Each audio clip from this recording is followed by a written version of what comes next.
minor difficulties, because that's what the norm is. Oh, and I even brought my water to the desk. Awesome. Awesome, awesome, awesome. Makes me so happy when a plan comes together, which also translates to that I don't forget stuff. Because that happens on occasion. Hope you're doing well. Happy Tuesday. My name is Sean Shapiro. This is Ask a Traffic Cop, this place where you get to come and ask questions about traffic and police stuff, and I answer them because I'm a traffic cop, the cop and traffic cop. Yes, also trafficcop.ca if you'd like to find out where you can watch us, where you can listen to us. I should probably mute the computer that's watching the stream below me. We're on Kick. Kick has is apparently the place to be now over Twitch, which is interesting. We're on both. So whatever your preference is, we're here for you. Now, what are we talking about? Well, we're talking about what we always talk about, which is traffic and police stuff and things. Good morning to the Grinch who just popped in via Kick. Funny how that works. If you ask questions on platforms that support our ability to put up graphics, like, I don't know. Where's this? I want to put the graphics up. Here we go. Graphics. If you're on YouTube, Twitch, LinkedIn, Facebook, Instagram, wait, let's try that again. Facebook, LinkedIn, Twitch, Kick, or Facebook, we can actually put your comments on screen. If you're coming in through the magical Instagram, well, we can put up your questions for anyone else who's on Instagram, but we can't actually put you on the main screen. If you're coming in through TikTok, well, we have a magical team here of producers. Yes, people with cut and paste ability who are taking your questions from Twitter, from the magic of, what's that called? TikTok, and moving it on over. So we have help. Yes. What do we got here? Traffic moderator. Good, that's working. We've done some pretty crazy stuff on TikTok. We have a video that's like, what is it at 1.7 million or something like that? Yeah, really awesome. Let me see what that's at right now. 1.8 million. I spoke too quickly. Yeah, so that's going well. And that was a motorcycle video. Just talking about lane splitting, lane sharing. Interesting. We'll talk more about that. I want to talk at some point, I want to discuss the magic of movies. Yes. I was watching Doctor Strange last night. Have you seen Doctor Strange? Doctor Strange is a movie that I really enjoyed. I'm sure I've watched it multiple times and forgot the intro. Forgot how it came to be. And I was watching TV last night, and I decided I was going to watch the second one, but realized it'd been so long since I've seen the first one that I should re-up. I should watch it again. That's what I did. I had no idea that Doctor Strange had an origin story that was traffic related. I just didn't remember. So we're going to talk about that in a little bit. Okay, let's see. Well, we want to start with Vision Zero Enforcement Team, because that's what we do every day as long as I remember. And what is Vision Zero? Well, they are a magical group of officers. I've been talking about magic today. Magical group of officers who go out and change driver behavior one ticket at a time. They don't do anything else except enforce the Highway Traffic Act. They're looking for the big four. What is this magical? It's going to be the theme. Big four. Well, it's speeders. It's aggressive drivers, it's distracted drivers, it's impaired drivers. Those are driving behaviors that lead to serious injury and death on our roads, and they are behaviors that are unacceptable. Hello, Sarge. Are you joining up? I am. Awesome. Sergeant Murray Campbell will be joining us, which is awesome. It's this isn't the first one since I got back. It is. Is the first one since I got back? You sure? It is. Oh. And you've got a microphone. How's that? That's awesome. And look at this new. We have Kick, a whole new platform that we're on. Never heard of it. I found out about it when I was in the UK. So I signed us up, and we're testing it out, and it's working so far. Is it kicking? It's kicking. It's kicking. So we were just talking about Vision Zero Enforcement Team, and where are they today? Well, they're in 14th Division and 55 Division. Those are neighborhoods like Christie, Ossington, Annex, Little Italy, the Beaches, Riverdale, Danforth, East York, neighborhoods where real people live, work, and play and deserve to be safe. And, we're often called out and asked, why are we telling people where we're doing enforcement? Because we want the people who live there to know that we're there to support them. And in terms of the people who are choosing to break the law, they're probably not watching our channel. The people who are really offenders, they're probably not scheduling their behavior around where we are. And you know what? The Vision Zero Enforcement Team is a busy team. Mm-hmm. They do an awful lot of enforcement. So even by telling people that we're going to be out there, specifically in those areas, there's still offenders out there. So We're not losing out on opportunities. Additionally, there are those headlines, those areas are large. We're not, and it doesn't include. That is not a comprehensive list of every area they're going to be. It's just some of the ones. By the way, if you live in a neighborhood that we frequent, but we're not putting you down in that list, and you feel left out, let me know. Shoot me an email, send me a DM. Let me know so I can update and add a hashtag on Twitter and Instagram and all the other places like Facebook that we post these locations to every morning. If you're looking to follow us and you don't know where all our social media accounts are, go to trafficcop.ca. I've got links to all of our social media, and you can use that to find out where we is every day. Okay, so with Vision Zero discussed, I mentioned the fact that I want to talk about Doctor Strange. And I think I mentioned it to you this morning, but we went to get coffee. Did I tell you about Doctor Strange? Have you seen Doctor Strange? I have not seen Doctor Strange. Okay, so that's probably where we ended the conversation. But Doctor Strange is part of the Marvel universe. Did I say Marvel or Marvel? Marvel universe, and he was a doctor, a medical doctor, a surgeon, a gifted surgeon. And I watched the first episode, or at least the first hour and a half of the first movie last night to refresh before watching the second one, because it's been so long. I forgot. I had absolutely no recollection that, number one, he drove a Lamborghini because he was a very well-to-do surgeon, neurosurgeon, I believe. And I didn't know that his origin story involved a collision and distracted driving. So what you're saying is all bad things happen because of distracted driving and collisions. Pretty much. Is that where you're going with this? Well, Is this kind of where you're tying this together? What I'm trying not to do is suggest that if you get into a bad crash, you become a superhero. That is not at all what happened in the movie. What it did do is ruin his life. That's where the big message is. He crashes his car because he's driving distracted, and so he's speeding. He's on the phone. He's looking at pictures. He looks down. He crashes his car, goes off the side of a mountain, and destroys his hands. He's a gifted surgeon, can no longer surge. And he bet that his entire pursuit becomes trying to get his hands back and become functional. Now, does he end up becoming a superhero? Sure, he does. Is that the part that where we leave reality? I think that's where reality ends.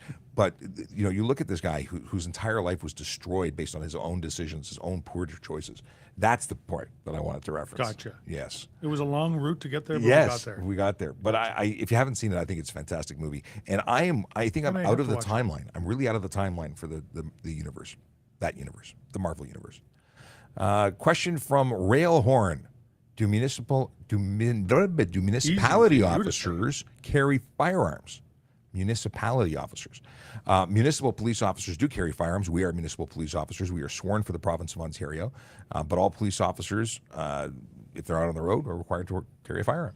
Right. Municipal officers could be also by law enforcement officers. They do not carry firearms. They do not carry.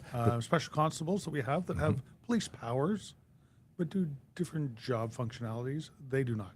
They have other use of force options, but they don't carry fire. So I guess it depends on what kind of municipality officers you're referring to. I assume municipal police, but very good on Sergeant Campbell to extend that to include all, because there's so many different jobs that we have.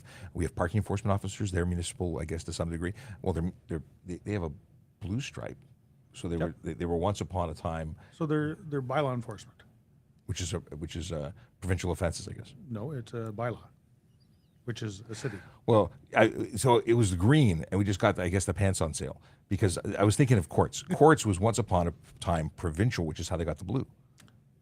Is my understanding. It was once upon. I didn't know that. It was managed by the province and then downloaded to the municipality. So in Toronto, anyway, because outside of Toronto, I think court officers have red stripes, like York Regional Police. They have the same uniform as police officers, except for a rocker like an auxiliary officer does. In fact, their auxiliary officers have red stripes. Mind you, ours do too. But they have black shirts. Anyway. You think way too much. Well, I was an auxiliary. I got my start as an auxiliary officer. So this is a great opportunity to test if the sink is working, first of all. Is the sink working? The kitchen sink. I have no hot water at home. But no, the kitchen sink. The audio and video sync was off. We did some testing with Restream. I think I've identified what the issue is. Please let me know if the audio and video is syncing correctly. And when as I flip a switch and I'm about to kick off a web page, that might be where everything goes downhill. So let me know. Now, we're going to start by going here, since I talked about, in reference, different career opportunities with the Toronto Police. I started as a volunteer. See here, youth volunteer. That's not me, but those are auxiliaries, and that was actually, I'm not in this photo at all, but I used to wear a hat like that. And the auxiliary volunteer program I think, is the best way to serve your city in a volunteer capacity. It's just awesome. So if you're looking for a way to give back to your community, doesn't matter if it's Toronto or somewhere else, if you live elsewhere, look into it because it's awesome. Now, there's other non-uniform versions of volunteerism. I just happen to think that the role of auxiliary officer is awesome. Now, I then became a special constable, which was then called a court officer, and there's court officer responsibilities. Special constables have different responsibilities now and can do a lot more than when I was originally hired. And you were originally hired the same way. Yep, I was. And so these are good ways to enter the police service. And could be a fantastic career if policing on the streets isn't really what you're after. But we are hiring police officers, and if you're a police officer elsewhere and want to move over as a lateral, so you're already qualified, but you want to move to us because we're awesome, then you can do that. Parking enforcement officers are uniform, but not in the same capacity, not the same way that special constables or police officers are. What I really want to get into is civilian roles. If you want to become a member of our police service and you want to do something other than in a frontline policing or front of the house where you're actually dealing with the public, you could be working in the background in supporting police. We're looking, hey, they got an open posting for auxiliary volunteer. Look at that. That's not always the case. These come and go. They take classes, and so now's a good opportunity if you're looking for a volunteer gig. The developer in the digital team, benefit administrator, intermediate analyst in IT, senior analyst, parking enforcement. Wow, they're hiring everything right now. Senior analyst, senior programmer, solutions architect, and communications operator. Great opportunities to join this team, and we're always looking for good people who want to serve. It's an awesome team. So one of the biggest in the country, and we look after our members. We really do. Yes, I think, and we're fun, and we have good dad jokes sometimes. Sometimes. We have a question coming in from Paul Mercier. What is the fine? He says, good morning, Sean. What is the fine for license plate lettering and numbering peeling off? It's $110. It's for, there's a number of charges, and it's in the area of, obstructed plate or dirty plate, or it's in that category. Confused identity of plates. Confused identity might even be more serious. It is. Yeah. Yeah. I don't know the number of is that a no set fine? I can have a look if you want. But in any case, the basic one, if if it's reasonable, you're probably going to be sitting at $110. The big thing to remember is you are responsible to change them when they are not in good order, in good condition. If it's within the first 5 years of ownership, and I say ownership because technically they belong to the ministry, not you, but if you've had them for less than 5 years, there's a warranty, so it could be free to exchange. And if you are in a situation where it's beyond the warranty, you might be paying $52 to replace them. The price has gone up. It used to be $30 years ago, or $10. No, it's $15 when I was younger. I'm going to say 25 was the last I remember. Well, now it's 32, and you and a lot of people are upset about that, because they say, well, it doesn't belong to me, it's in bad condition. You are responsible for it while it's in your custody. If it's I kind of agree with them. Well, yeah, I get it. Yep. But it's better than the $110 ticket, which you can get repeatedly during the time that you protest, right, and choose not to pay the money. If it's beyond 5 years and you're a B series, there are a number of plates that are covered by it. Basically, they've extended it. They're just replacing them under warranty, even though I've heard of people 7-8 years old plates still being changed because those were investigated and acknowledged as defective. Yeah. So separate situation. So good things, and thank you for asking that, Paul. Let's see here. Jane wants to know, how do we report these bad drivers? Which bad drivers? Tell me more. There's so many bad drivers, actually. There's a lot of good drivers who are the unsung heroes of the road. But when you're talking about truly dangerous drivers, we need to discuss more. So if it's an immediate concern for public safety, they're all over the road. They're going to hurt somebody. 911. Absolutely. If it's something that's just a concern, it's not good. It's something you want to bring to our attention, whether it's specific to an area or it is specific to a vehicle. You can certainly go online to tps.ca and make a report online. York Regional Police is the same thing. Many services have that portal that allow you to make those kind of reports, and they're good. They generate a real report, goes to a real police officer, and then they can take action. Can't always lay a charge based on it, but it is a move in the right direction. Yeah, absolutely. So to lay a charge on there, we have certain elements that we have to have before we lay that charge. Sometimes we can, sometimes we can't. But either way, it does get reported, it is on file, and the officer will reach out to the driver in either way and let them know that it has been reported and they should change their driving behavior, because you may not be getting a ticket this time, but next time they will. Builds a And file. if you do get pulled over by the police anywhere in the province, they're going to know that you were issued a warning, maybe. And Yes. you probably won't be so lucky the next time. We talk. We do. We do. Electronic means have really changed the way we speak or interact. Sharing of information is fantastic. The internet makes everything magical. And where people used to, play dumb and do things, I've never done it before, officer. Well, we know exactly what you've done. I like it. I also like catching people when they lie to me and say they know I did never ever done this before. Right. Yeah. Let's see here. We got a question coming in from the Instagram. Can cannabis be consumed in the back of a moving limousine/party bus? That would be a hard A hard no. no. And you can be charged. The driver can. There's all sorts of charges accumulate. You can't have. You can't consume alcohol or drugs in a motor vehicle, regardless of whether it's moving or not. It's one of those. It's one of them things. So good question. I'm glad you asked it, and now we just saved you from all sorts of charges. You know what? A lot of people believe that they can. I've seen people do it. Wedding parties, things like that. They have a glass of champagne in the back. What are they really hurting? They say no, still not. It's illegal, and you're putting the driver in their livelihood in harm's way. Some do it because they're pressured to they feel they have to let you do it, but they are really putting themselves out there, and you are you're not going to pay and feed their families if they get a charge and lose their license. It can't work. So please be kind. I've had many drivers, limos, reach out to me and want clarification because they are concerned. Who's going to get charged? Well, you're the driver.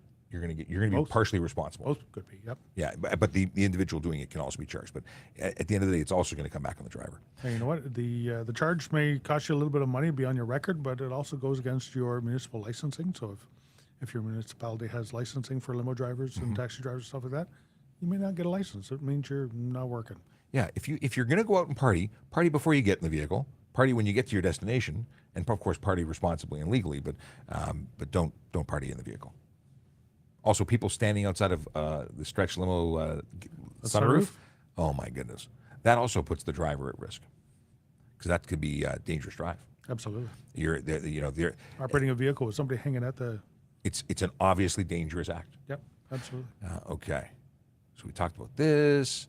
Can you drive with earbuds in your ears? I love this question. It's such a great conversation because Ontario is unique. Other provinces say you cannot cover both ears, whereas they'll accept one headphone because historically Bluetooth headsets were one ear. You can't cover both in many provinces, but you can hear. You can hear. Here in Ontario. You can hear in Ontario. There are transparency modes, which I get, but technically in other places you still can't cover, although in Ontario you can. You can wear headphones. I don't suggest wearing headphones. I don't suggest covering both ears, but I also don't suggest listening to loud music while you're driving because, it's just not a good idea. Hearing isn't a requirement for driving. It's a bonus that I would seriously take advantage of because hearing affords you that early warning to crashes, and that might give you those seconds to avoid a crash. Or sirens to get out of the way so you can not be a hindrance to those trying to respond to other people in need.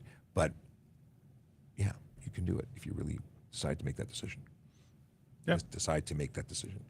You know what? Like you said, it's not unlawful, but it's not recommended. Well, that's it. And so many things are common not sense. specifically legal or illegal, but they're just not good ideas, and common sense should prevail.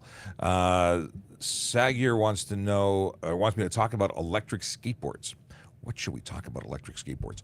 Skateboards themselves are an interesting thing. They're not they're not a vehicle under the HTA, a skateboard, which I think they should be because they got wheels and they go. So technically, they should be operated on the sidewalk with caution, and there's charges on if you operate them on the sidewalk and put people in danger. But when you put a motor on them, and you can do 40, 50 miles an hour, which some of these can do, they're motor vehicles. Yep, absolutely. And they're the same as a car except that you can't license them. So you're putting people at serious risk. You're eligible for all sorts of charges. and yeah, the sky's the limit as to what we can write you. And that sort of applies to e-kick scooters that are over the legal limit. In terms of like they're limited 24 kilometers an hour on a flat surface to comply, but they also have to be within the confines of the pilot, which means they can only be operated where it's legal, and Toronto is not one of those places. So if you modify them or if you buy one that's just off the shelf over 24, capable of traveling over 24 kilometers an hour, you are already starting off in a place where they're illegal. Yeah. So anything that is run by anything other than muscular power is a motor vehicle. Mm-hmm. Anything at all. Now, we have a couple of exemptions for it, e-bikes being one of them, the kick scooters, things like that, as long as they meet the criteria, where they're exempted during this pilot program. And you're allowed to operate them on the road as long as you abide by the rules. If you modify, change them, they go right back to being a motor vehicle. Yes, that magical, magic is the theme today, and magical legislation that deems them to not be a motor vehicle only applies if they comply with it only applies if they comply with the regulation. I don't know what's going on today, but Wow. but the deal is that they when you're talking about the one wheels, the mono wheels, if you're talking about electric skateboards, they don't have a pilot. They are always motor vehicles. They are always prohibited for the road, and there's all sorts of consequences. If you're involved in a collision, you're going to be deemed to have been on an unsafe motor vehicle. You're going to be charged for that, potentially charged for operating a motor vehicle without insurance on the road. And those have serious consequences. Lots of places that I don't want to be in a hurt point. Because Absolutely. when you get hurt on a bicycle, on a legal vehicle, and it's not your fault, well, insurance covers you. And it may be the insurance of the other vehicle that you're involved in. If you're on a prohibited vehicle, I imagine getting paid is going to be harder, even if you're in the right. 'Cause you're And not in you the may right. find out yourself being on the other end where somebody's suing you because you shouldn't have been doing what you were doing. Yes, being sued is, I imagine, not fun and costly because they have to pay for defense and Yep. yeah. People think they're saving money by circumventing certain things. They're being green, but they're putting themselves at tremendous risk. Let's see here. We have okay. Joey wants to know, hey Sean, I just saw your motorcycle video. Who was in the wrong there? I thought the motorcycle was. Interesting. So you may not have seen this video yet, so I'll share it with you just so we can be on the same page. Maybe I'll put it on the screen. Maybe that's the way to go. Can I do this without breaking anything? Give it a try. Give it a try. I think you can do it. I don't want to break anything. Breaking bad. I think you can do it. I'll put it on. I have it on my phone, and I can just put it on the screen here, and I'll share it with you. So I'll hold it in front of the camera, all low tech and stuff. So they.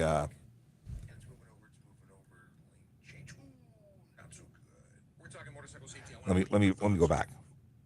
So we got two people making a lane change into this, trying to occupy the same space At the same at time. the same time. So, yes, two people making lane changes simultaneously. From my take, the car is already there. Upon, really going slowly, you can see that the motorcycle doesn't appear to have any signal on. The car does. He started to drift over where the car has already committed to it and does have a turn signal on and is moving in and occupying, looks like almost all of the lane by the time the motorcycle gets there. So it sounds like you are going where I'm going on this, and that is the motorcycle was in the wrong. Didn't signal, the vehicle was already making the move. The motorcycle was in the wrong. Had that led to a collision, that would have been on the motorcyclist's side for fault. But they're both, or at least he's also eligible for failing to signal. He's also for an unsafe move. There's a bunch of charges there based on the camera catching it if it had gone towards a collision, fault for the collision, but they can still be charged for failing to signal. Yep. Unsafe move. Yeah, absolutely. Yeah. And being that this week is Motorcycle Safety Week, motorcyclists, please slow down, take care, because it doesn't matter whether you're right, you're wrong, whether you got a ticket or not, you're the one that's going to get hurt. Well, that's it. You have less out there around you to protect you. So the only thing that's going to protect you is using your brain. Yes. And we know you have them. Well, most people have them. Well, they have them, just whether they use all of it, in the percentages. So we're not pointing a finger always at motorcyclists. We're not always pointing the finger at cars. We're not always anything. We're looking at each individual situation and weighing the events that took place. If they lead to collision, we're looking at what caused the collision, but we're also looking at the individual events leading up to it, because there may be things you could be not at fault for the collision and still at fault for other things. Yep, absolutely. So, as police, we are less looking for who's truly at fault, because the insurance companies are going to determine that at the end of the day. Courts will determine that, but we'll make allegations based on observations, based on evidence as to what happened, what led to it, and they're the final say. Yep. Fault is determined by the insurance company. If there's an offense that happened that caused it, then that's where we get involved. Yes. What is this question? Can police officer act as one when not wearing a uniform or identification? Interesting. So we are police officers 24/7 from the point that we are sworn in until we retire or resign. We are not civilians, and we are obligated under the Police Services Act to act in the capacity of a police officer. Should it be needed? Should it be needed? Yeah. Obviously, Which means we don't have to all the time, but we can. We have that ability. and we could be held responsible if we don't act in certain circumstances, although that acting may be satisfied by simply calling 911, being a witness, helping somebody, not necessarily I'm not going to leave my 10-year-old at the side of the road while I go chase somebody. But I'm going to be the best witness I can be and still do my part. But that's the kind of stuff that I would do even if I wasn't a police officer, within reason. Right. So yes. Yes, police can act. Okay. We have Renee and Rebecca. If my phone is mounted, can I use the GPS? This is a good question. And the answer is simple, depends. That's simple. It's simple. And clear. I thought it was. Concise. Right. So yes, you can use it. The display can display the GPS information. You cannot actively use touch input on the phone. So it's a little bit of this and a little bit of that, but not exactly use. Use is a funny word. And it has to be GPS information. It has to be the map showing up there with directions being given. Can't be a video. Right. Can't be a movie. Can't be anything like that. It is specific. The exemption is specific to GPS mode or app, displaying navigation information, and you have to set that destination before you get it into the vehicle. Now, if you're using Apple CarPlay, if you're using Samsung Connect or whatever that equivalent is, it can be on your in-car, and technically you can touch your in-car, but you can't touch your phone screen. So people get upset. They say, well, I want to change the music. Can't change the music. You can answer a call and hang up on a call with a simple swipe, but you can't otherwise use your vehicle. Your phone. You can use your vehicle. You can't use your phone.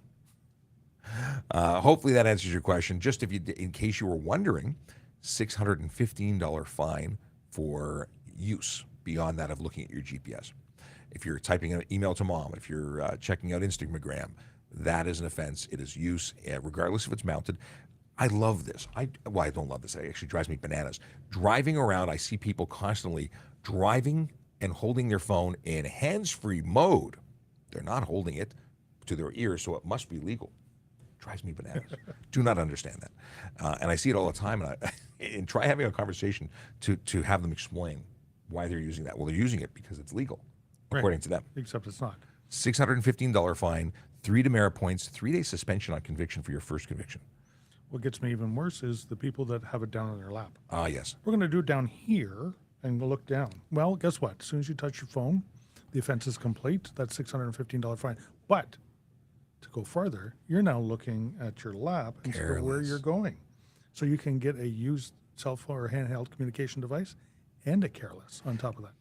If your phone's battery is dead, it's still a handheld communication device, and it's being determined by the courts that it is still in use if you're holding it. Yeah. Even if it's off, even if it's not active.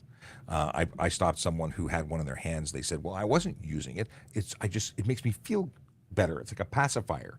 It's like a sussy or a blanket, and I just feel better because I have anxiety.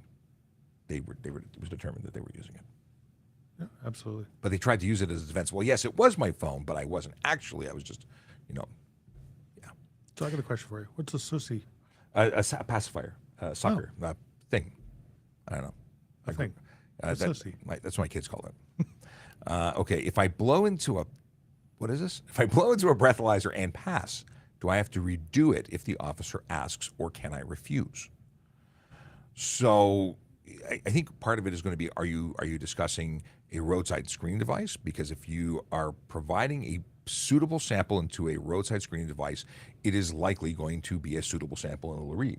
If you don't provide a suitable sample, it's unlikely that it'll register as coming in. At that point, you would have to provide another sample. So it depends if it's suitable. Suitable being the key word.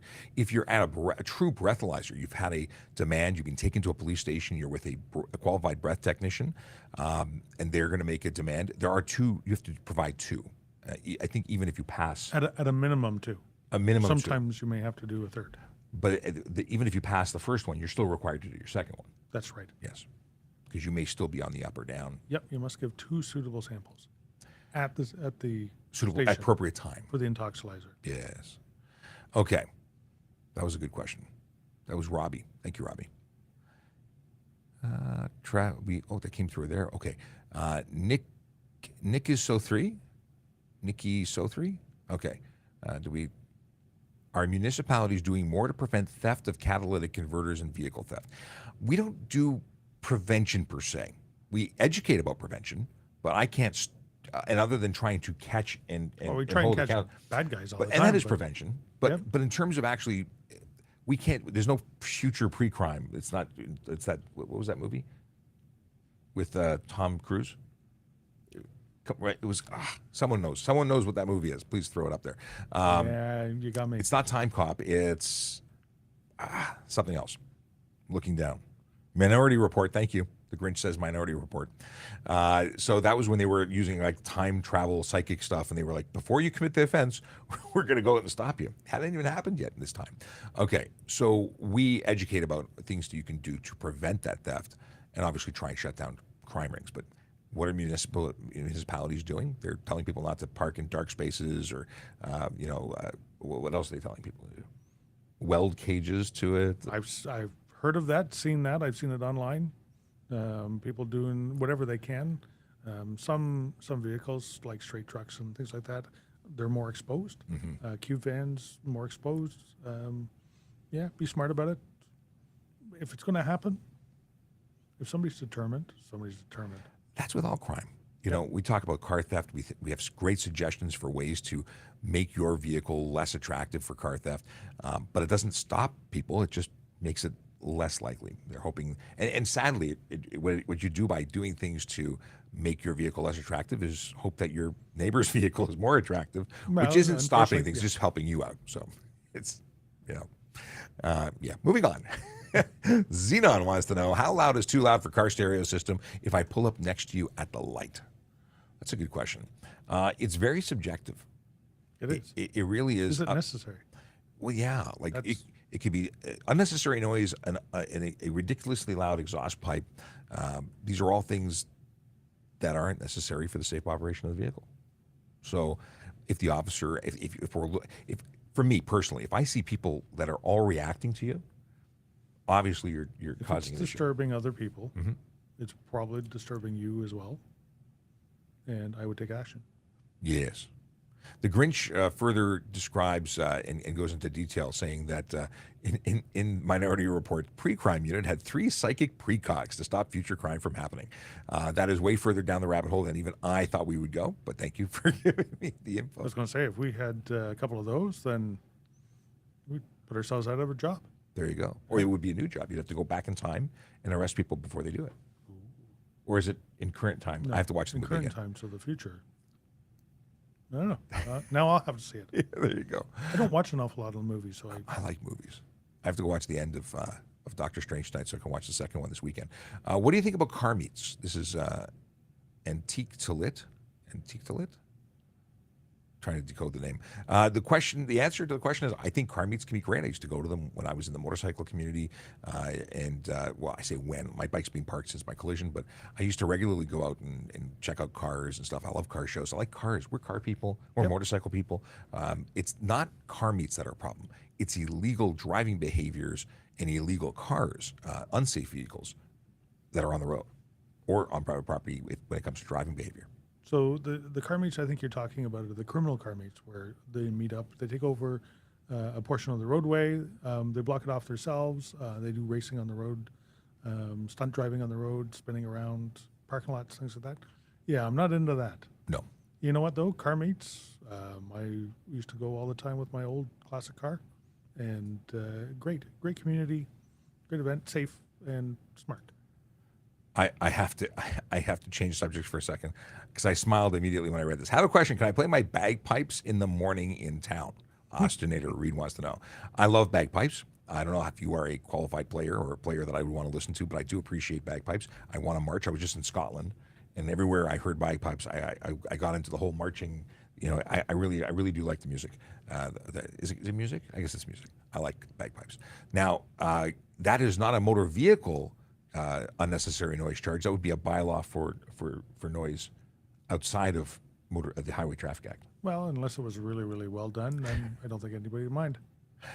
I think it depends on what neighborhood you're in. Yeah. I think there's certain neighborhoods that would complain regardless if it was magical or not.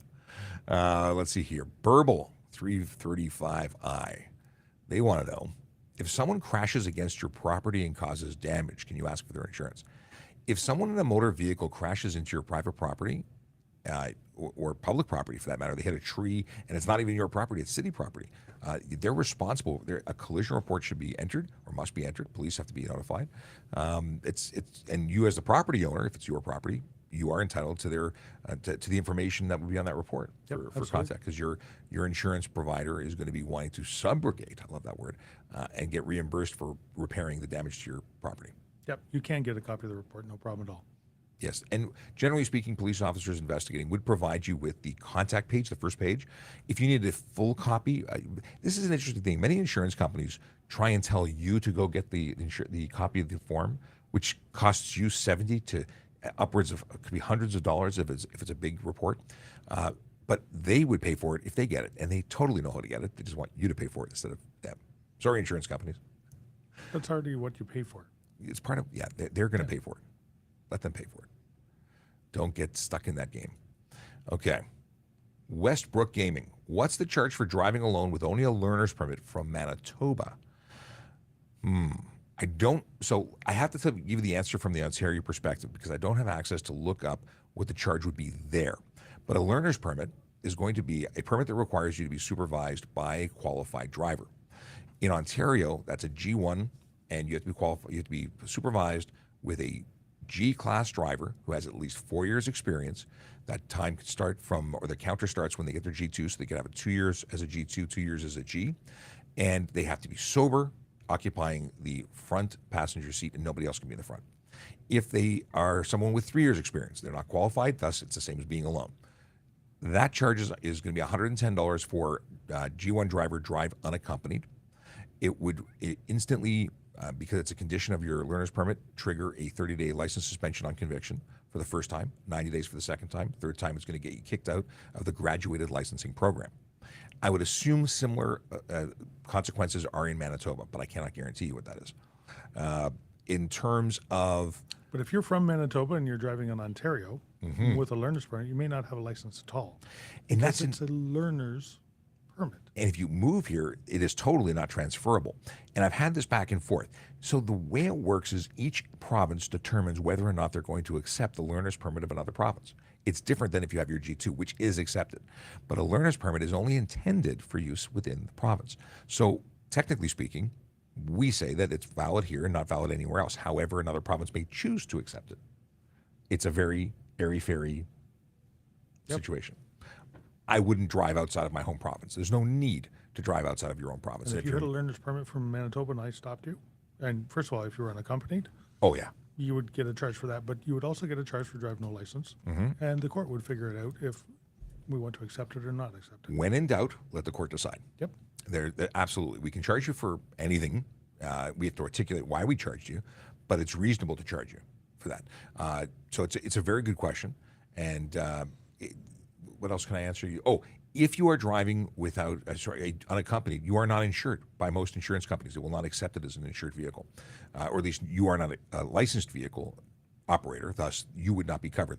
If if it was a stolen vehicle, which is what happens if you didn't get permission to drive it, they might insure it, but you would be in big trouble because you'd be charged for take vehicle without consent, and it gets messy. Drive when you're supposed to drive. Don't drive otherwise. That is the takeaway. Let's see. Oh, got a bunch of stuff that popped in here. Harry wants to know, and I don't know why anyone would want to do this, is it legal to drive with my foot out the window? So interesting. I think there's. I want to see how you answer this. Yeah. I've seen some great videos of people who put their feet on the dash and then the brakes are depressed or engaged and they slide under their seatbelts into the footwell. I would say that if you had one foot out the window, you are in a similar position where you're not wearing your seatbelt correctly. I think that might be a stretch, but I think that would certainly work. Is it careless driving? I don't think you're capable of maintaining your seating position while operating the pedals because, again, you only. What if you only use one foot to operate the pedals? And I'm thinking about the fact that you may only have one foot, which would make it not illegal. It's an interesting. I'm dancing around this because I'm trying to work it out. It is certainly an unsafe practice. I can tell you that I've seen many collisions where body parts are removed from people in a collision situation. One was a motorcyclist who lost part of their leg hitting the center median. But think about this: if you were to brush up against another vehicle with your foot hanging out the window because you need air conditioning between your toes, that would probably be left with whatever you hit. It would cease to be attached to you. Bad idea, legal or otherwise. And that really just means I'm not entirely positive. So, I, on the other hand, would say, unless it's really, really out there, and by putting it out there is causing you to move positions and not be able to control your vehicle, I would say it would be lawful, not smart in any way. Definitely not smart. But it all depends. Yeah, everything does depend. Yep. And I'm sure that a creative officer would find a way to charge you with something. And because it really is unsafe, in my opinion. But it may not be something that is, you may never get stopped for it. But don't, and definitely don't put your feet on the dashboard as a passenger. The number where the airbag comes out? at 200 plus miles per hour. Yeah. Deploying that, it basically sends your femurs. Yeah, it's bad. It's just really bad. Don't do that. Okay. What does a private investigator do versus a police officer? Are there different laws for them and what they can and cannot do? A private investigator falls under a different act. I was a private investigator and security guard, licensed prior to becoming a police officer. It just means that I'm registered. I took a fee. I took a course. Possibly, I don't think I needed a course back then, and I can go and do certain things. But it doesn't give private investigator on its own doesn't really give you anything. No, you don't have any special powers. You don't. Having a private investigator's license, if you get investigated by the police for hanging out somewhere watching people, it may explain why you're there, but it doesn't change anything. Yeah, you still have to follow and do things lawfully. Private investigators, back in the day, a security guard that wasn't wearing a uniform had to be duly licensed as a private investigator in order to do loss prevention stuff in-house. But there's no, if you make an arrest, it's as a private citizen with citizens' powers. If you're operating on behalf of a private property, or if you're the representative of the private property, you have certain expanded things because you're representing the property owner, but still you're a civilian. You don't have police powers of any kind. If you need more than that, let us know. Zombie says, I'm late, but I am here. Good morning. You didn't actually, I'm just ad-libbing. I'm late, but good morning. Good morning to you. Are virtual driver's licenses accepted? Will they be virtual? Like if you're virtually licensed? Like if you had a simulator? No, I think you mean digital. I think you're talking about digital licenses. If you're in a place that issues those, we would accept them because that's the way that you're issued it. So are places doing that right now? Are you aware of them? There are some, I don't know where, but in the United States, because I know the Apple Store or the app on the iPhone has the ability of carrying these digital details, and they've made updates to accept other places. But that's different than taking a picture of your license. It's different than having an app that says it's going to hold that information for you. It has to be issued that way. It has to be an acceptable system issued by the government that way. not a picture that is then uploaded and then dropped into an app. You cannot take an Ontario driver's license and turn it digital. There is no digital option at the moment, although they were talking about doing it at the end of last year. Yep, there was a pilot. I haven't heard what happened to it, where it's gone from there, but eventually we'll get it. Once, yes, at some point in the future, it'll happen. I'm sure everything will go digital. The only thing currently available that you can submit or surrender digitally is your insurance proof or proof of insurance. If your insurance provider provides an app that is from them, it's their app and it shows electronically. It's not a picture, it's not a PDF, it's not an email. It is their app that shows what is it like? We can confirm that it's legitimate, and you have to be able to send it from the app to us. It's more than just being able to show it to us. But think about this: if your battery dies and you can't surrender it, you're still eligible for a ticket. So if you can carry a card is best. This system, I think, will be good as a backup. Got a new motorcycle this weekend, and my insurance company sent me a PDF of a liability slip. Best they can do. That's the best they can do. That's the best they can do. Wow. And right now, that's what we're going with. But Okay. I don't have an app. Interesting. Yeah. I think that means you have to print it out. I don't know. The Grinch wants to wrap his car, not my car, in rust wrap. That's it. I've seen some very interesting. I've seen some that look like zombie blood streaks and interesting things that are cause for concern when we see it on the road. But just you'd have to notify the ministry within 6 days, 3 days Of change of color? of changing color. 6 days. 6 days. 6 days. That you've changed the color. So I like them. Some of them. Some of them are very tastefully done. The wraps. Yeah. I like matte wraps. Matte wrap? I like when it's a matte finish. I like matte paint, but I understand that the matte paint eventually polishes. Like it doesn't long term matte? stay. I do like the way it looks. I think it's cool. It's very Batman. Okay. What happens if I get caught driving with expired driver's license, but I have my full G? You don't have a full G if it's expired. You got nothing. You drive without a license, and that is no bueno. Yeah. We give you lots of tickets. You don't get to drive your car away. And you're not covered by insurance. Yeah. Your insurance company would likely not be happy with you. What is this? Oh, interesting question. Realtor Nesso says, I don't get how you can touch the giant iPad on your dash but not your phone. So the giant iPad on your dash when you're in motion should be a digital representation of what was once mechanical switches. I get what you're saying, though. You can be so distracted by those electronic or mechanical switches that you are not in control of your vehicle, and you can be charged for careless driving. Yep, absolutely. It's not an offense to hold a handheld communication device when doing that because it's not handheld. Well, it doesn't qualify for handheld communication. Right. Yeah. But if you're distracted doing it, you're still distracted, and it's careless. Yes. But absolutely. I agree with you. I mean, some cars now, it's like the Tesla, everything is done through the screen. There's like 5 nested menus to change your air conditioning in some cars. Even in my vehicle, I have physical buttons for changing temperature, but I can't tell what my temperature is unless I get out of CarPlay, get into the Ford, and I don't do it because it's too much of a pain in the butt. I can dial and I just okay, it's comfortable. It's not so comfortable. It's comfortable. I have to guess. That's because you're using CarPlay. Yeah, there's that. Non-Apple guy, Apple guy. Android Auto. All the way. I don't know if it would be any better with Android. I think it's a Ford problem. Zeno wants to know if you can repaint your license plates yourself. No, you cannot. You cannot modify a license plate, even though In any way. Yeah, I've seen some very artistic. I've seen high polished chrome, although they were not going on display. They were replacement plates, as it turned out. Because I spoke to the chap who did it. They made a TikTok of it. It was like, oh, so he had lost one. They replaced both because they were custom. Yep. And they said you can keep the extra one. So on that one, he never put it back on a vehicle. It hangs on his wall, and he polished it up nice. I've seen some people paint them. I've seen some elderly folks who were very upset that they were peeling and painted themselves, and technically that's illegal. It's arrestable, in fact. Doesn't mean you're going to get arrested. People do it. Yeah. And I think most of the time it With is good done intention. with good intention. Yeah. And intent is a big thing. Let's see. We're scrolling down. Wow, the hour's gone by quickly. It's nice when you hang out because it goes very quickly. Oh, wow. Look at that. Yeah, it's flown by.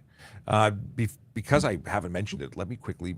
Well, 2 things. One, are we in sync Like not the band. Are our lips in sync with our audio? Because we had a problem for the last couple of weeks, and I think I fixed it. There was a switch. I switched it from high quality audio, 256-bit, down to not 256-bit. I guess is the default, and hopefully that means that we're not having sync issues. And since no one's complained about it, I'm assuming it's good.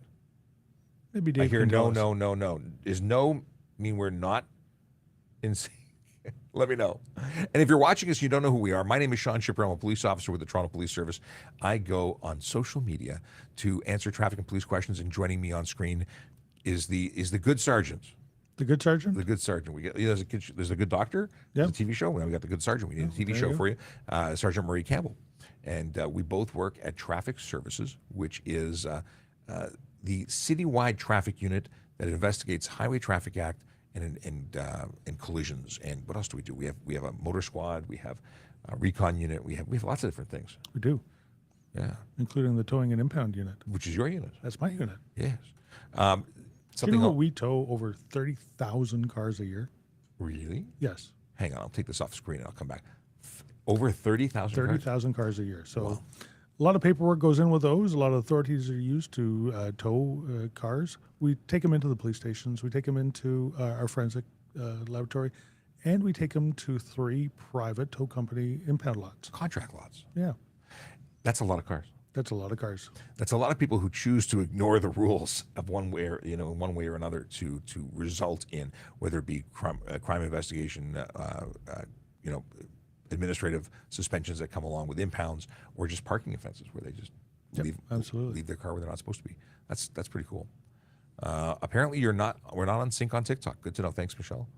Oh, no. That's not good because I thought I had the solutioned. If you have not already bought your tickets to support Special Olympics Ontario, please consider visiting harleyraffle.ca, where you can make a purchase of a single ticket for $20, 3 for $50, or 8 for $100, or any multiple of those that you so choose, and increase your odds exponentially of winning a 2022 Harley-Davidson Touring Street Glide. If you buy before July 5th, you'll be entered into the early bird prize for a $500 Harley-Davidson gift card. And that is to support the magic of Special Olympics. You know what? I could use a $500 Harley Davidson gift card. I just spent some money on my bike right now because getting ready for a trip. Could also use a new bike too. A new bike? A new bike? Well, I could use a new bike if An extra Special bike. Olympics we're going to donate one to the Campbell household. Absolutely. You'd be okay with that. But I'm still good with the one I got. And for those of you in the upper eastern seaboard states and provinces, I will be out visiting you guys next week. Well, no kidding. Yeah, we're doing a little bit of trip. First night we're stopping in Stowe, Vermont. Second night in Bar Harbor, Maine. Third night in New Brunswick, and doing the eastern Very cool. coast. Yeah, So keep a lookout for motorcycle people. They could be awesome. could be me. Paul says Peel Region had an event where they were marking the catalytic converters with special markings so scrap metal places know that they were stolen. Do you think that anyone at a scrap metal shop that has someone bringing in an abundance of catalytic converters is concerned about the origins? Are they usually? I don't think so. You know what? If you're coming in with a bunch of catalytic converters and you don't own your own vehicle wrecking yard, you're It's unlikely that they are. probably Just maybe. Just saying. they are probably already know. Not to say that that's not a good idea. Anything you can do to make it tougher, but it's the precious metals within the catalytic converter that people are after. They want to strip those out. I don't think they're there to sell catalytic converters for use elsewhere. What is the procedure to get rid of car meets in mall parking lots? Procedure: when we see these kind of things taking place, we swoop in, we charge the people involved. Either that if there's criminal activity, it's criminal charges. If it's just stunt activity, driving related only, that doesn't qualify for criminal, then it may be seizing the cars and impounding them, and it depends on what's being observed. If they're just hanging out and showing their cars to each other, and there's no criminality or stunt driving, then it really isn't an issue. Well, unless the property owner wants them Trespass. not to be there, then it's a trespass to property issue, and they can be removed. Certainly. So if you are the representative or the owner of that property and you want to have them banned from the property and trespassed, Call us. you can do that. You call the police, and that's what happens then. Is it illegal to? Oh, interesting. Is it illegal to ride? Is it illegal if I ride my Apollo Phantom e-scooter that goes up to 65 kilometers an hour on the road in bike lanes? Depends where you are. If you are in Ontario, that is a prohibited motor vehicle that would technically require a motorcycle license or driver's license of some kind, insurance for a motor vehicle, a license plate. It would have to be registered for the road. It would have to be legal. It's not. You can't get insurance for it. You can't register it for the road, and it is absolutely prohibited. So I would charge you under, if you were operating one of those, for both the bylaws for prohibited vehicle, because in Toronto you can't have any of them, I would unsafe motor vehicle. I charge you for that. No insurance. No insurance. I charge No you for plates, everything no under horn, the sun. no improper tires. Yeah, absolutely prohibited Everything. vehicle. I've looked at them. I think it's a Canadian manufacturer. They look like really awesome machines that are only legal on private property, and with permission of the user. You can't use them in parks, bike lanes, roads, sidewalks, nowhere. You know what? I honestly I want to try them. I have one. I don't have that one. That's a cool one. I think it's a dual motor device that has all sorts of really cool features. I looked at their website. They look amazing. So it's not to throw shade. It's a cool vehicle. It's just absolutely illegal. They have get up and go power like nobody's business. And that, if I'm not mistaken, the Apollo will take heavy riders. I blew the rear tire on mine. I had one that was only capable of doing about 20 kilometers an hour, and that was with me on it. But I had to buy a solid tire. I never even installed it. I never got around to installing it. I have a flat tire scooter sitting in my garage with probably a battery that's calcified and garbage. But they're quite cool, very easy to ride, and if they one day become legal, I think they're a great vehicle option. But they're not legal, so it's a moot point. Not yet. Things are changing. Mm-hmm. There are new pilots coming out, and stuff that used to be a pilot become mainstream, regular, lawful. You know what? They're looking at all the new technologies coming out and see which one would benefit and which one would not. City of Toronto, it's a little bit different. We are a little more congested than other places. We have more pedestrians, more cyclists, more vehicles, more everything. What's interesting though is everywhere where e-bikes and legal e-bikes, not e-bikes, but e-kick scooters have been, they've had a tremendous uptick in head injuries. And the hospitals get over and people say, well, that's just an excuse. No, the studies have shown that there are more injuries as a result. And it makes sense. You have more vehicles that are being adopted and used, and they just relate to people getting hurt. Yep. Those are not, that one may be very stable, but many of them with small diameter tires tend to be dropped, and people tend to fly off of very, very easily. A lot of collisions, a lot of people who make very abrupt inputs onto the steering and get into a lot of collisions. And then there's the one wheels that are absolutely terrifying. They do like 70 kilometers an hour, and there's no braking and no steering. They're cool to look at. They are cool. On a track, they're awesome. They're totally prohibited. I have video of a guy outrunning a train. Looks like Superman flying. He's just, very scary. And again, no brakes. Yeah, there's electronics deceleration caused by changing the input on the motor, but it's not a braking system, because on a mono wheel, you hit a brake, you fall face forward into the ground. So yeah, it would be interesting to see ones with brakes, with actual like disc brakes. Okay. What do we got here? E-bike on the sidewalk? Yes, that's the one. That's the one. Can I ride an e-bike that goes 40 kilometers an hour on our sidewalk, on a sidewalk? Ride any e-bike on the sidewalk. Well, you can't ride an e-bike that goes 40 kilometers an hour anywhere on the road, because if it is capable of doing more than 32 kilometers an hour on a flat surface, it is a motorcycle. Simple as that. It's a motor vehicle. It's a motorcycle. It needs to be licensed, insured, and so on. It can't be, so it's a prohibited device. It would only be permitted on private property. And absolutely in the city of Toronto, all bicycles are, all e-bikes are prohibited on the sidewalk, but all bicycles are prohibited if the operator is 14 or older. The only people who can ride on the sidewalk are children, 13 and younger. It used to be by wheel diameter. Yep, used to be 24 inches. Something like that. Yeah. Basically, then everyone bought these folding bicycles with tiny wheels and started riding on the sidewalk. Yep. And they changed the laws because they want to keep people off the sidewalk. Bicycles off the sidewalk. People on the sidewalk. Yes, that's what I meant to say. Yeah, I got it. I understand. If I have a driving license from another country, can I get a G, or do I have to wait? Depends on where you are, what the reciprocal agreement is between you and the country in question. It depends. Some places will get if you have a UK license, if you have an American license, it's a straight trade. If you have from some countries, like I don't know if it's Ireland, some places do not give a straight trade. You may get an accelerated thing where you can take the tests but not have to wait the year in between each stage. It really depends, and the Ministry of Transportation or drivetest.ca would be the people to contact for more on that. Clear as Mud. mud. Okay, we got that. We got this. Hey, it's 11 o'clock, but there's a whole bunch of questions here. We might have some good ones. All right. When A few more before we go. Yeah. I'm an international student. Which license do I need for a motorcycle? You need to get a motorcycle license. Yep. If you're Ontario, it's a motorcycle license. You start with an M1, you get an M2 and an M when you graduate. If you're an international student and you're planning on driving over here, you have to get an Ontario driver's license. Yeah, If you're living here, yeah, Ontario is different. Like if you are in Quebec, if you're there as a student, they don't consider you a resident. You're just temporary, and they don't want you to they don't require you to get a local license. They'll honor your foreign license for a period of time. That's not the case in Ontario. You need an Ontario license. Here's a question. When a traffic stop is complete, should I wait for the officer to pull away first, or should I go first? I would normally block in my police car to give you the opportunity to go first. I would usually give you some direction, and if you haven't been given direction, that's up to you and how you feel safe. But I will usually, especially if it's a busy road, tell you that I'm going to pull out and allow you to have the space to re-enter the roadway, especially on the highway. I do the same thing after a traffic stop. I'll explain to them, please get up to speed on the shoulder of the roadway before you try and merge back on there. People are more looking at the police car with the flashing lights than they are at you, and it may be a hazard for you. And I do the same. I try and block a lane to allow them to pull back out again. It's courtesy. Now, I say it every time to drivers because I've seen so many times people go, oh my goodness, I can't believe I got a ticket, and right back into the traffic smash.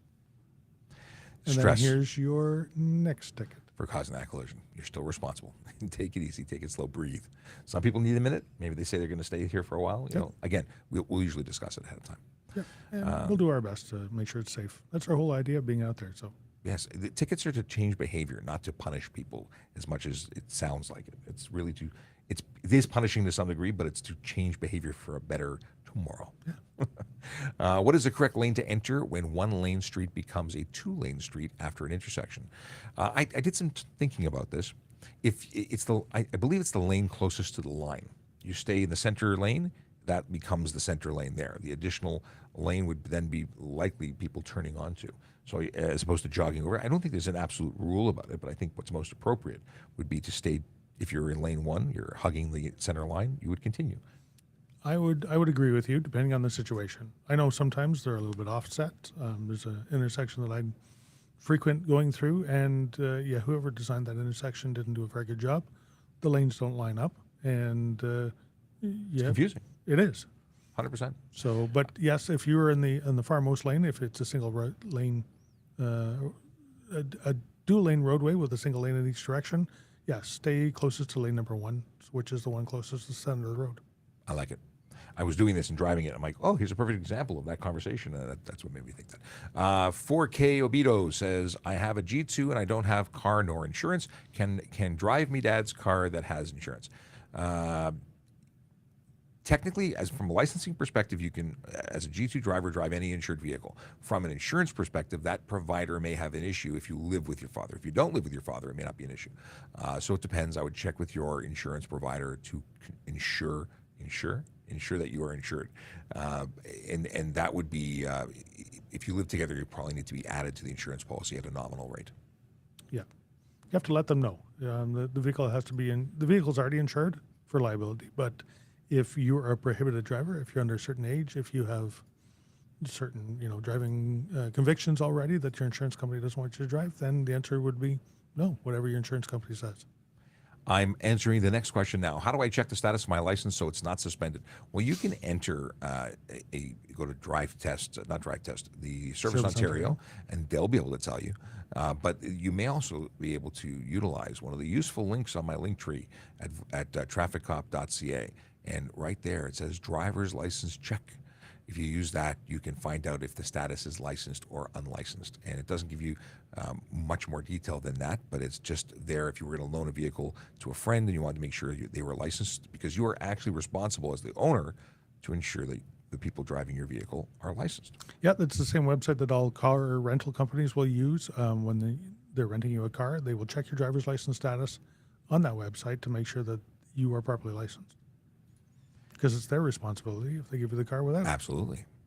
Can e-scooters fall under the HTA if riding on the road like cyclists? Yes, e-scooters are, if they qualify under the pilot and you're in an area where it's permissible to operate them, they are deemed not to be motor vehicles and would be treated much like cyclists would.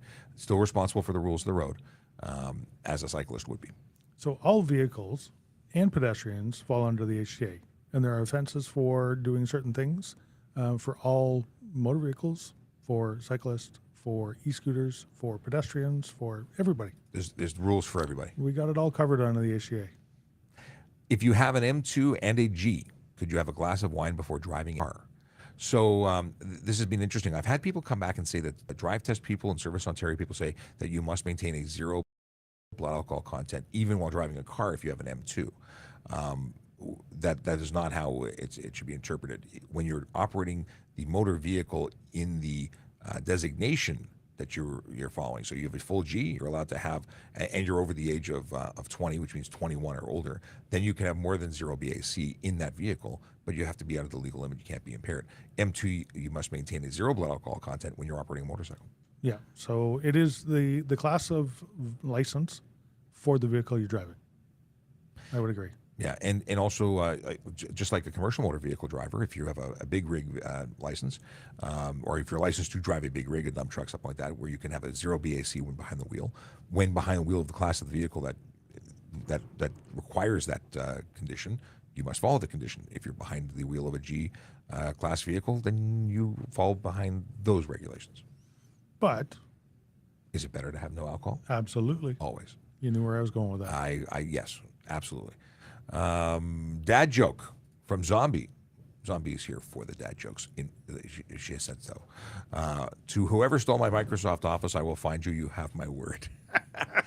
That might be the best one I've heard in a long time. Yeah, actually, I like it. That is very good. I like it. Yes. Kudos to you. How long can a G1 driver drive with a G driver for? As long as until it's midnight when their license is no longer valid, because you cannot drive between midnight and 5 a.m. So every day you could drive while it's valid, 5 years. Or till you get to the edge of the province and then... There's that. Yep. Or until they become inebriated. No, because the G driver must be sober, but they can't be drinking while they're in the car. So the whole idea of a G1 driver is to receive driving instruction and to practice on the road, to make yourself a better driver. It's not to go for a cruise. It's not to go somewhere. It's to receive instruction. So as long as that's happening, and as long as you're within the limitations, you're good to go. I like it. Is foggy taillights or headlights result in ticket even if it's close? Do you mean the foggy, like where it's got moisture building up inside? So either that or tinted. Maybe it's tinted. Tinted, or you're talking back the early 2000s where the Lexan glass on the headlights it became sun faded and cloudy and everything. Yes, if it's too bad, then it's an unsafe motor vehicle. It's not functioning as required or according to the regulations. So yeah, it could certainly be an issue. Why are speed signs on ramps yellow? What a fantastic question. We were talking about this yesterday, so I bring it up again, or tie it together. Yellow is an advisory. It's not a regulated sign, so you can't get a ticket for doing 45 when it says 40. It's the number provided by engineers to suggest you'll stick to the road and not fly off of it. Right. So if you follow that speed limit on whatever ramp, the engineers have designed that there's going to be very minimal G-force to pull you off the road while going around that ramp. Now, if you go faster than that, then you will overcome the curvature of the road and you'll increase the G-force on it. Could be resulting in physics. You know those things that pull you off the side of the road? Sciencey momentum. Stuff. Yeah. Oh, sorry. having a brain fart there. So yes, it is advisory. For the best driving conditions, if it's wet, it's snowy, stuff like that, you may have to go even slower. Absolutely. But on dry roads, that would result in a 0 G lateral G force on your vehicle. Sounds fancy. Now let's talk about construction zones, because that's what came up yesterday. I didn't have a good answer for it. They said, speed fines doubled if workers present. It was one sign they asked about. Yep. The other was orange signs, which similar to, they're not enforceable that I'm aware of. So how does it work for those things? If it's orange signs, the speed isn't enforceable that I'm aware of. I agree with you.